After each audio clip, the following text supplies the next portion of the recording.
Hello, America. Welcome to Life, Liberty, and Levin, and I'm here with Dr. Larry Arnn. How are you, sir? I'm very well. Great to be with you. Renowned president of Hillsdale College, expert on matters related to the Constitution, the Declaration of Independence, Churchill. And today's show, we're going to dive deeply into these issues. Let's start with the Declaration of Independence. Everybody knows we celebrate July 4th as Independence Day. But let's read part of the Declaration of Independence, and maybe you can help explain some of these words to us, because we read it, it goes really in our mouths, out our ears, but these words have meaning. First of all, before I even read it, they were very, very meticulous, weren't they, about what they put in the Declaration? Yeah, well, they, mostly on the motion of John Adams, they picked Thomas Jefferson, who had proved to be a beautiful writer of pamphlets leading up to the American Revolution. And they wanted somebody who could write in an elevated way and a moving way. And they had various iterations of the Declaration until they finalized it, isn't that correct? That's right. That's right. He sat and wrote it in a room by himself, July 1st and 2nd, and then they debated it, and then they voted, and they altered it in some ways. Mm-hmm. All right, let's start at the beginning. When in the course of human events it becomes necessary for one people to dissolve the political bands which have connected them with another, and to assume among the powers of the earth the separate and equal station to which the laws of nature and of nature's God entitle them, a decent respect to the opinions of mankind requires that they should declare the causes which impel them to the separation. Now, here are the words I want to focus on with you. Laws of nature and of nature's God. Are those important? What does that mean? Well, the document is unprecedented, and it's unprecedented for two reasons. One is it's a law. It's a political act of a people, a people formed by this act. And yet it starts out in the way you said, right? So the opening sentence is, when in the course, that means any time. One people, that means any people. So it is eternal and universal. Now, the legal act that they undertake is to separate themselves from the strongest man on earth, the King of England. And that's an act of war or treason, depending on who wins the war. And they need some standard to do that by. And so for the first time in human history, in this particular political act, they appeal to laws that are eternal and divine. That is, say, above what no one can ever change them, right? These are things that are set in nature. And so they go up that high, in part because they simply have to. As you see in the very last sentence, we'll probably talk about that, it starts with this grand, sweeping, universal, and it ends with a particular pledge unto death of the people in the room. Mm-hmm. And they feel like they need some justification for this, and so they don't say, we want to. They say, this is an act done in light of the great laws that always prevail. So, laws of nature and nature's God. They're saying these are laws that are not man-made. These are laws that don't come from government. These are the laws of nature from God. You were born with these laws. So, for instance, there's a moral order. There's truth. There are lies. There's good. There's evil.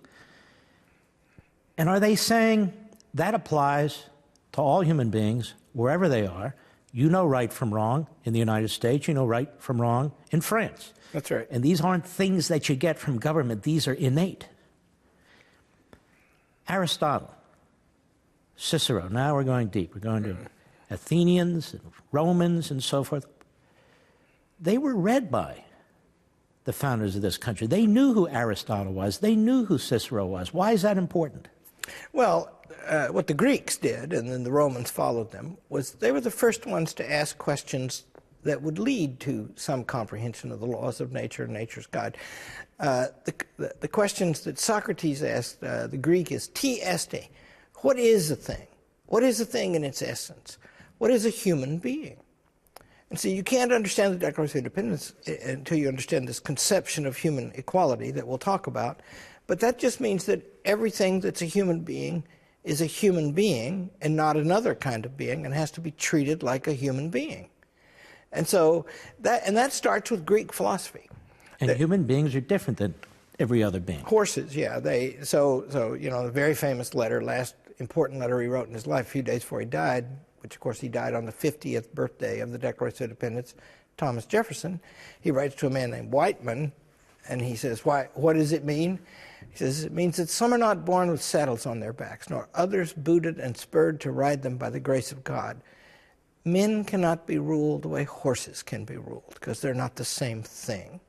And those laws of nature, that word nature is a very rich word, and it means that each kind of thing has an essence of its own and is entitled to protection and the rights that go with that essence. Now, this is crucially important, isn't it? Because we're really the only country that was founded on these ideas, on these principles, on these truisms. As a matter of fact, John Locke was really the most important philosopher during the Revolutionary period, correct? And people said to him as he wrote his second treatise on government, well, this is all well and good, but where does this exist? That's right. What did he say? That's right. America. That's the place. Why is John Locke so important? Well, there's a revolution in John Locke that's terribly important that goes along actually with the birth of universal monotheism. What's universal monotheism? Well, it starts with the Jews and the Christians. So if you just think of God's covenant with Abraham, I will be your God and you will be my people, and this will be a blessing to all the peoples of the earth. You know, the Jews have a hard deal, as you know, right? Because they're the chosen people. Turns out that's hard duty. You know, a lot goes wrong when you're the chosen people, and much is expected of you, right? But once you've got that kind of idea that there's one God for every human being, and Christianity is very radical about this because Jesus, you know, everybody's God, the path to salvation is through me, and my kingdom is not of this world. That means Judaism is a universal religion, and it's a political religion. It gives a law, but it only gives the laws to the Jews. See, they're the ones who have to bear the burden, right? Whereas in Christianity, it doesn't give a law. There are no judges, there are no courts, there are no legislatures appointed, right? And that means you're going to still have government. You have to have government. People are made in their nature to live under law. But now there has to be a limit on the law. The law can't mess with your religion or your conscience more generally. You have a right to exercise your religion as you wish. And John Locke, more than anybody else, and along with others, laid out the ground of how government would work like that now, which is not the way it worked in the ancient world.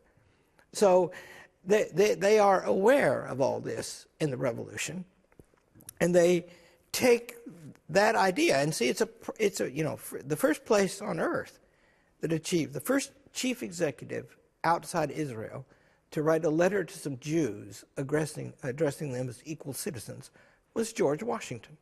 We put a passage from that, his letter as president to the Hebrew congregation in Newport, Rhode Island. We put a passage on that on our Christmas card at Hillsdale College every year. Mm-hmm. And it's very beautiful, right? And so we get freedom of religion established, not, he says, Washington says to these Jews, he says, it is now no more that we speak of religious toleration as if it were by the indulgence of some that others enjoy their inherent natural rights. See?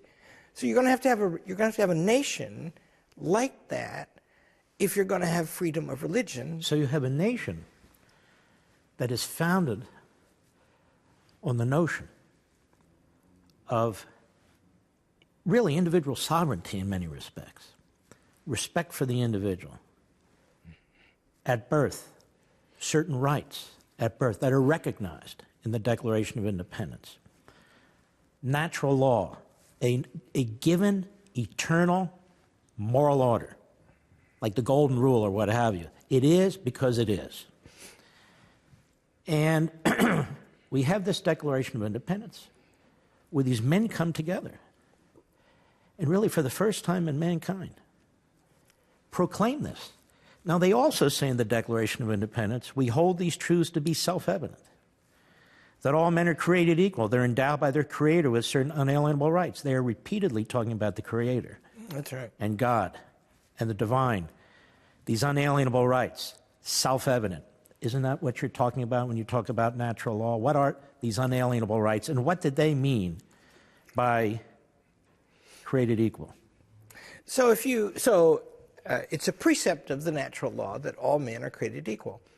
And in one way, that's a tautology, saying the same thing twice. And all it means is this, because obviously, by the way, if you just look at a bunch of human beings, they're all different, right? And some of them are tall, and some of them are short, and some of them are moderate people, and some people are like you and me, right? But they're different, right? But they're equal in this respect. I like to say, sit in a room with a bunch of people, and somebody really big walks in, and somebody really small walks in, and you might know the difference. If somebody leads a pig in on a leash, that's a different kind of thing just came in. It's not the same thing anymore, right? And so it just means that, and just think of the subtext, right? They're writing this to George III as the representative, the sovereign of the British nation. You're just like us. You may not rule us except by our consent.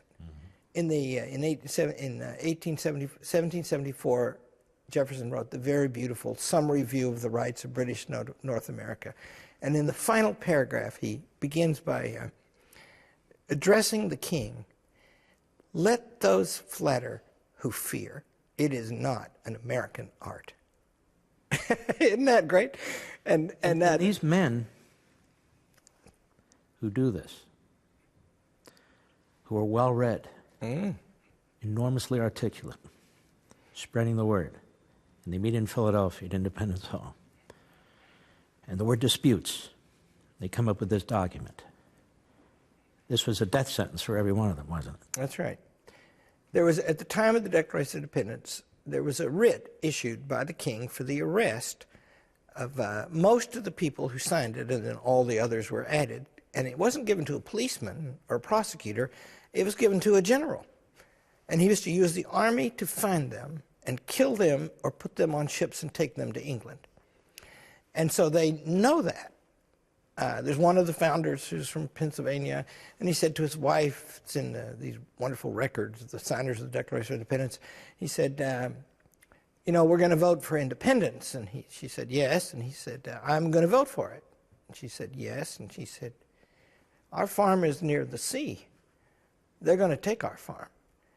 And she said, you will find us somewhere to go.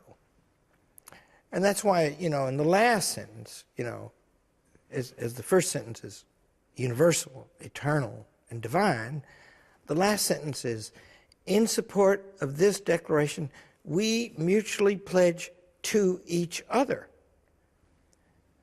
the ones in the room, to all the others in the room, our lives, our fortunes, and our sacred honor. And that was a practical fact on their mind. When we come back, I want to talk about the relationship of the Declaration to the Constitution, and then the attack on both by the progressives. And don't forget, ladies and gentlemen, you can watch Levin TV every weeknight on crtv.com, conservativereviewtv.com. Give us a call and join us. 844-LEVIN-TV. That's 844-LEVIN-TV.